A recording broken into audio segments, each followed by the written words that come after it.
Обычный Сыктывкарский двор заиграл яркими красками благодаря свежему граффити. А почему его не убирают коммунальные службы, узнала Алена Югова. Такой яркой трансформаторная подстанция в одном из сыктывкарских дворов была не всегда. Еще каких-то несколько недель назад она совсем не отличалась от своих серых собратьев. Процесс преображения оказался долгим и муторным, но, согласитесь, результат того стоит.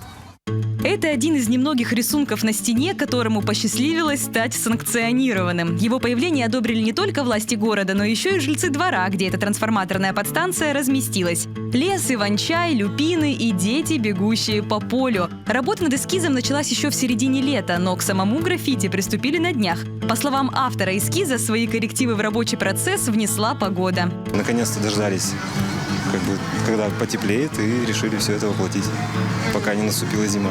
Но трансформаторная будка, умело замаскированная под модный арт-объект, лишь дополнение к основному подарку для жителей двора. Новую детскую площадку поставили в рамках нацпроекта «Комфортная среда» благодаря активным жителям. Она была пустая. В прямом смысле это было бывшее футбольное поле с двумя футбольными воротами.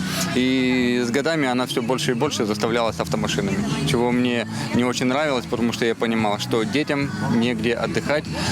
Площадка становилась все грязнее и грязнее, и надо было приводить ее в порядок.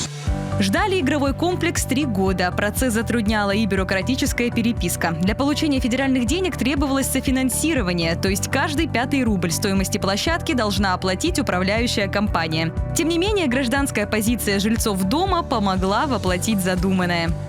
Если будем все беспокоиться за то, какой наш двор, у нас будет лучший город.